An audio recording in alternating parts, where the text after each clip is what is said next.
Well, it doesn't often snow here in the UK, but it snowed last night. And when it's like this, you just want to get out and play in it, don't you? Or walk around in it. I know I do. But if you're anything like me, you also want to take some great photos in the snow.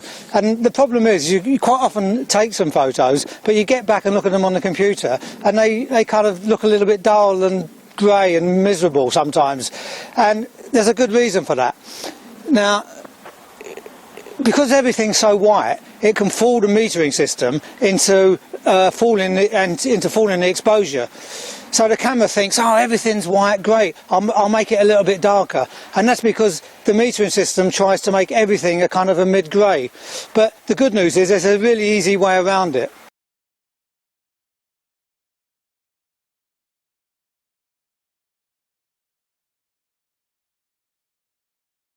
To demonstrate this, I'll just take a quick photo of this nice little scene here. Now the camera is on aperture priority, or fully automatic. I haven't changed any other settings. Now it doesn't matter really whether you're using an SLR or a compact camera, the same thing will happen. But let's have a look. That looks quite nice, just focusing. Yeah, so as you can see, it looks quite nice, but it looks a little bit dull and grey, and that's because there's so much white in the scene and so many reflections coming up from the snow. What I'm going to do is change the exposure compensation and increase the exposure by just over a stop. There we go, +7, +1. Actually, I'm going to make it +1.7. Now there's a film on exposure compensation which explains this, so I'd recommend you take a look at that. So let's now take another shot of this scene, see how it looks. Yeah, that's a lot better, isn't it? Much nicer exposure.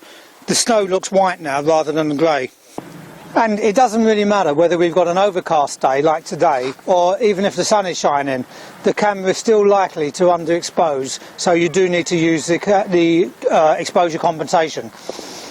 The other thing is, if you're taking pictures, let's say you're somewhere on holiday and you're taking skiing photos, the chances are you do need that exposure compensation. But if you're taking a close-up, let's say you zoom in for a close-up of somebody skiing, then there won't be so much white. The person is going to kind of dominate the frame, and so you can usually turn the exposure compensation off.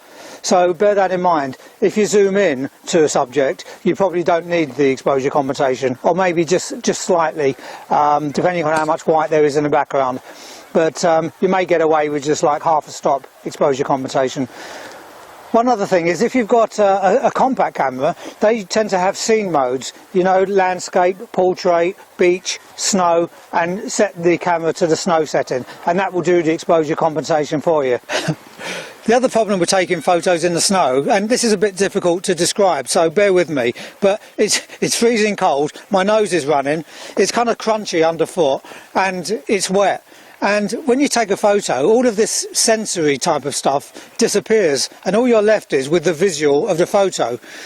So what may seem to be a great photo at the time turns out to be a little bit dull and boring, and doesn't really capture the atmosphere at the time when you took the photo. So that means you need to make the photos maybe a little bit more dramatic than usual. Try and make them a little bit more exciting, different angles, and so on. So let's give that a try. For this shot, we've got Catherine with a sledge, and I'm going to get lower to get a good angle, and I'm going to use this fence as a kind of a line leading into the scene.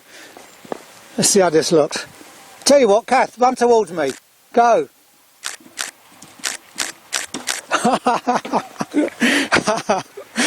That looks great. We've got the fence on the side, we've got the overhanging trees, and Kath has got a great expression as she runs towards me. Terrific. Another problem with snow is that it's very kind of monochrome, isn't it? The pictures look almost black and white. So it's great if you can incorporate a splash of colour in the scene. And with that in mind, we've got this yellow and blue sled, which I made for my children about 30 odd years ago. A blue Peter sledge, and Kath has got a nice little red scarf to wear. So let's try and take a nice portrait now. I'll tell you what, Kath, take hold of the scarf and swing it around.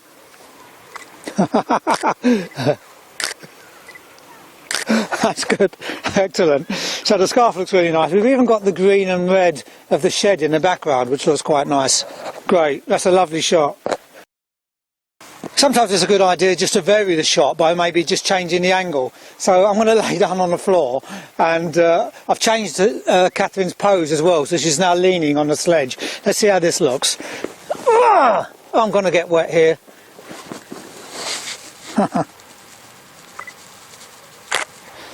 That looks really good, and the colours look great against the snow. Another idea is to take some of the small details rather than a wide scene.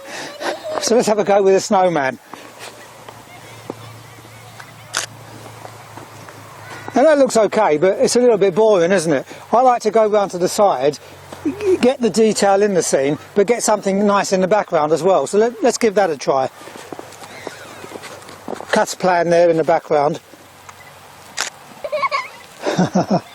It's a shame that we haven't got a sunny day. It's quite overcast. We haven't really got any particularly nice light, but that's still quite a nice idea, to get some detail but get something else in the background.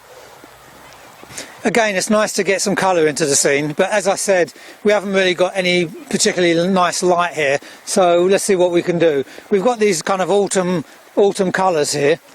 Let's take a shot of these. That's a nice little snowy scene. Let's try incorporating Catherine into there. Kath, go over there for me, thanks. She does everything I ask, it's fantastic. We